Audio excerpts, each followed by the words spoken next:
Halo teman-teman, kita dari kelompok 1. Melalui video ini akan memaparkan tentang teori psikososial atau psikohistoris dari Erik Erikson. Namun, sebelum kita masuk dalam pembahasannya, kita akan memberikan pengenalan tentang siapa itu Erik Erikson. Erik Erikson memiliki nama lengkap Erik Homburg Erikson. Dia lahir di Frankfurt, Jerman, 15 Juni 1902. Erikson belajar sebagai child analis di Vienna Psychologistic Institute bersama Anna Freud. Pada tahun 1930, Erikson menikahi Joan Serson dan memiliki 4 anak yang salah satu di antaranya mengidap Down syndrome. Erikson mengajar di Harvard Medical School dan membuka praktik psikoanalisis anak. Pada tahun 1950, Erikson menulis buku yang berjudul Childhood and Society. Teori psikososial Erikson dipengaruhi oleh krisis identitas yang dialaminya pada masa remaja karena tidak mengenal ayah biologisnya. Kita akan masuk dalam pembahasan yang pertama, yaitu tentang hakikat manusia. Hakikat manusia menurut Erikson tidak hanya ditentukan oleh naluri seksual saja, melainkan juga dipengaruhi oleh lingkungan, orang tua, masyarakat, penghargaan, dan hukuman.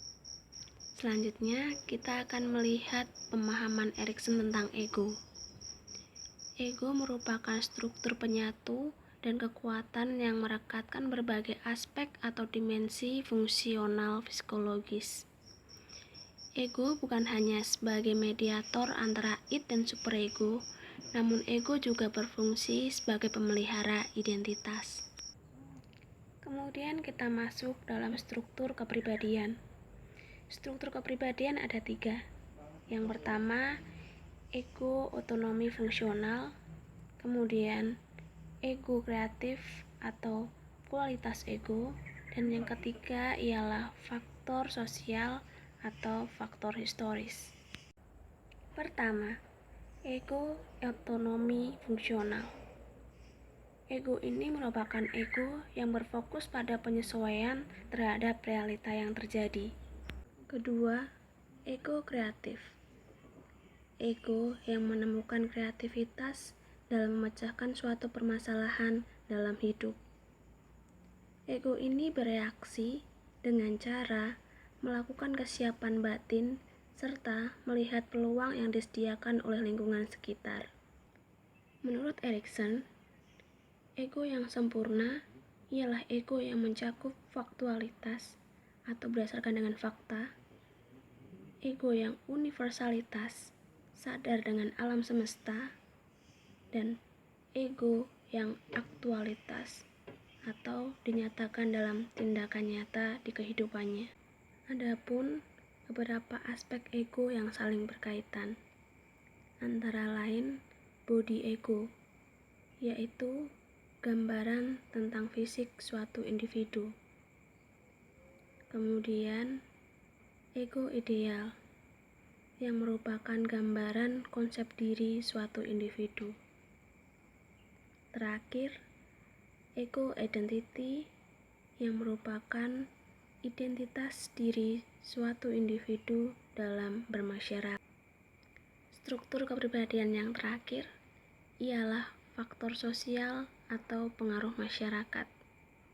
Hal ini menjadi pendorong terbesar terbentuknya ego, dan melalui ini juga mempengaruhi tahap perkembangan dalam suatu individu. Selanjutnya kita masuk dalam 9 tahap perkembangan psikososial Erik Erikson. Yang pertama ialah tahap trust versus mistrust. Ini dimulai dari usia 0 hingga 18 bulan. Tahap ini merupakan tingkatan paling dasar hidup, yakni dimulai dari kelahiran hingga berusia 1 tahun.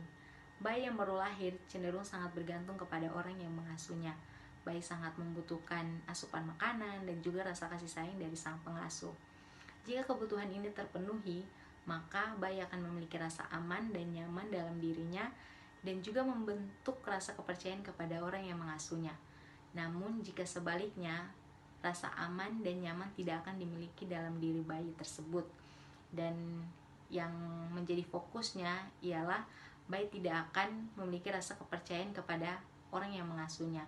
Sehingga di kemudian hari dalam berelasi, bayi cenderung menarik diri untuk mempercayakan orang dalam relasi tersebut, atau yang disebut juga sebagai skeptis. Tahap yang kedua ialah tahap autonomi versus shame and doubt. Ini dimulai dari usia 18 bulan hingga 3 tahun. Pada tahap ini, anak-anak dilatih dalam penggunaan toilet. Erikson berpendapat bahwa belajar mengontrol fungsi tubuh membawa anak dalam perasaan pengendalian diri dan juga mandiri, sehingga orang tua mendapat peran penting untuk memberikan kepercayaan dan juga memberi ruang kepada anak-anak untuk bereksplorasi. Hal ini berkaitan dengan pengendalian pemilihan makanan, mainan yang disukai, dan juga pakaian yang disukai. Ketika tahap ini berhasil, maka anak-anak akan memiliki rasa aman, rasa percaya diri, dan juga mandiri. Namun jika sebaliknya atau tahap ini tidak berhasil, maka anak-anak akan memiliki rasa kurang percaya diri, memiliki perasaan ragu-ragu, malu, dan juga tidak mandiri. Dengan demikian, anak akan merasa bahwa dalam dirinya tidak memiliki kemampuan. Tahap yang ketiga ialah tahap inisiatif versus guilt. Ini dimulai dari usia 3 hingga 6 tahun.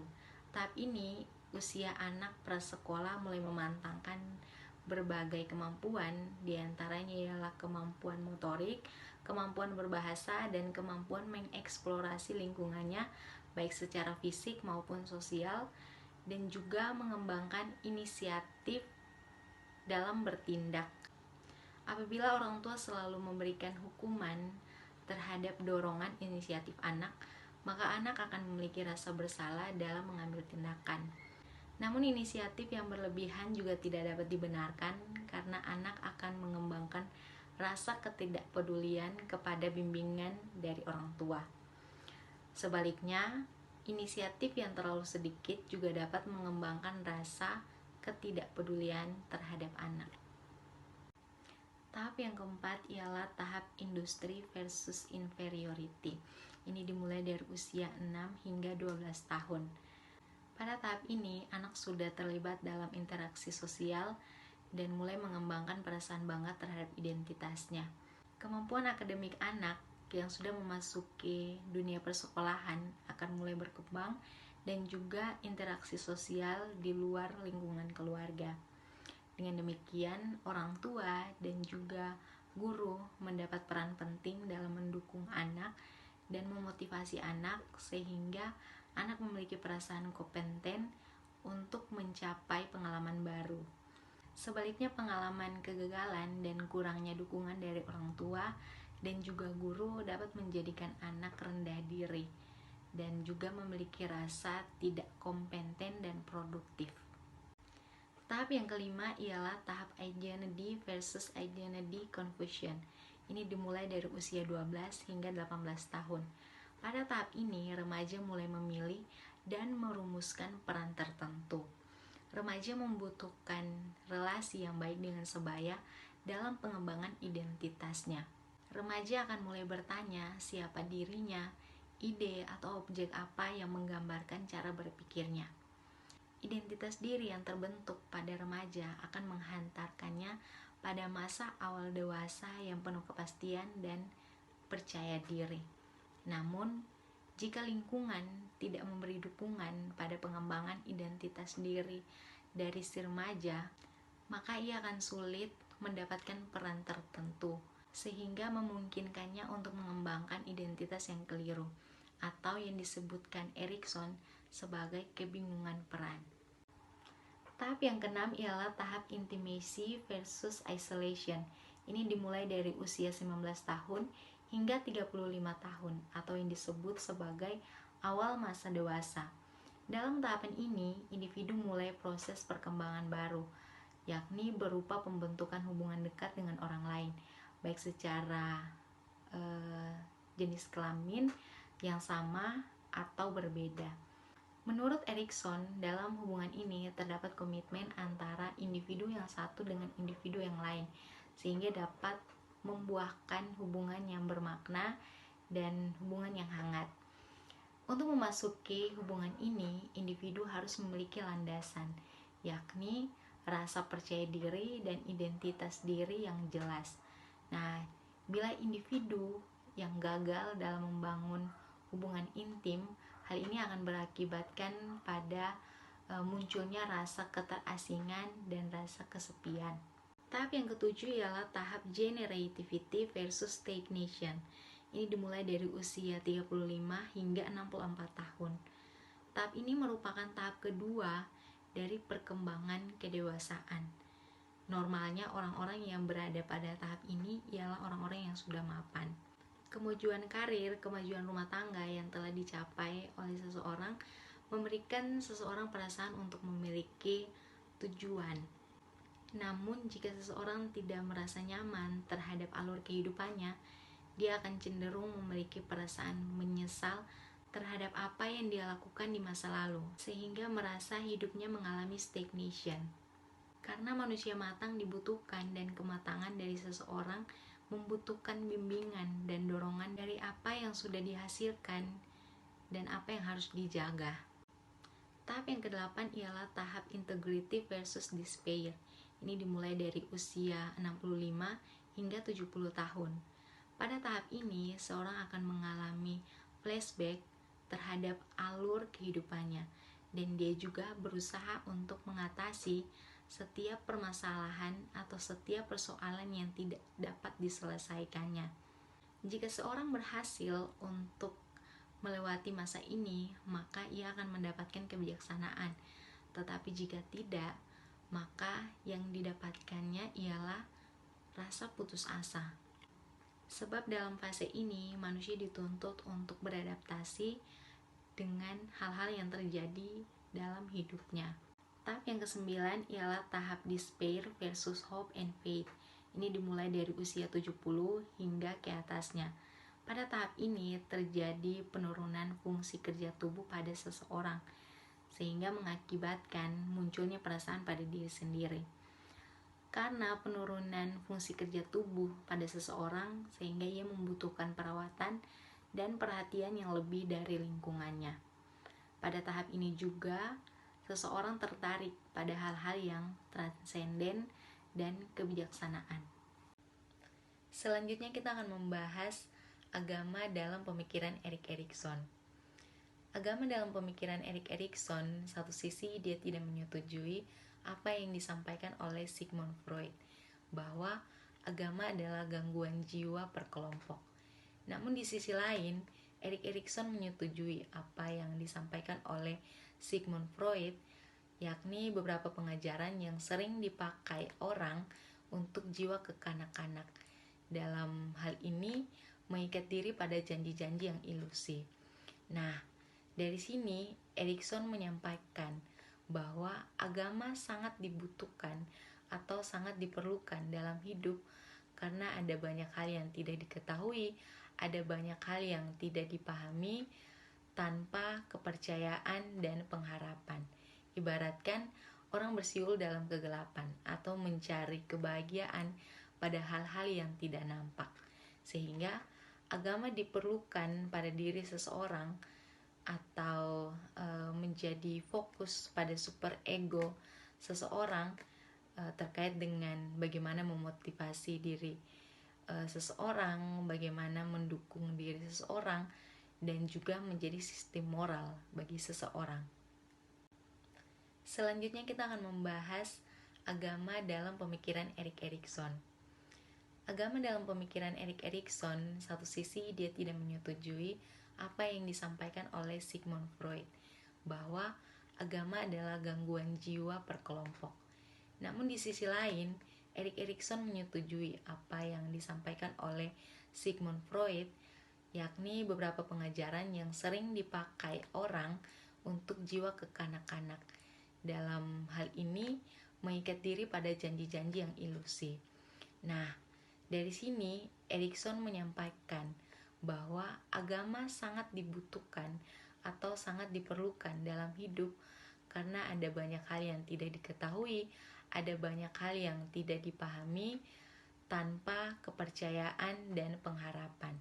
Ibaratkan orang bersiul dalam kegelapan atau mencari kebahagiaan pada hal-hal yang tidak nampak.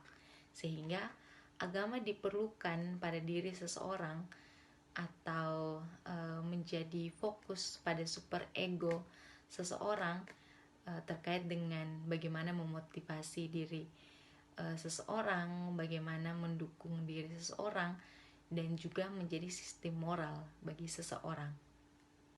Yang terakhir, analisis kelompok terhadap teori perkembangan psikososial Erik Erikson. Nah, di sini kami mengkritisi teori perkembangan psikososial Erik Erikson ini menggunakan teori dari tokoh lain, yakni Sigmund Freud itu sendiri dengan teorinya psikoanalisa. Nah, di sini teman-teman bisa kita lihat ada 3 perbandingan yang dikemukakan oleh Sigmund Freud dan juga Erik Erikson. Yang pertama, Sigmund Freud mengungkapkan bahwa pengalaman di awal masa kanak-kanak seseorang ini membentuk kepribadian secara permanen melalui 5 tahapan antara lain infantil, oral, anal, palik, laten, dan genital. Sementara Erikson dia mengungkapkan bahwa perkembangan ego ialah yang bersifat seumur hidup melalui 9 tahapan yang sudah dibahas. Yang kedua ialah pendorong utama perilaku manusia. Bagi Sigmund Freud, yang menjadi pendorong utama perilaku manusia ini ialah insting biologis atau naluri dari seseorang untuk bertahan hidup dan agresi. Sementara Erikson sendiri dia mengungkapkan bahwa pendorong utama perilaku manusia adalah interaksi sosial. Yang terakhir atau yang ketiga, solusi yang ditawarkan atau yang diberikan oleh Sigmund Freud dalam pemecahan masalah ialah bagaimana mengembalikan fenomena psikis kepada trauma yang dialami atau yang terjadi pada masa lampau seseorang di masa kanak-kanak mereka. Sementara yang disampaikan oleh Erikson ini dia mengarah pada masa depan serta daya-daya penyembuhan, ya, serta daya-daya penyembuhan yang sedang berpengaruh dalam setiap manusia.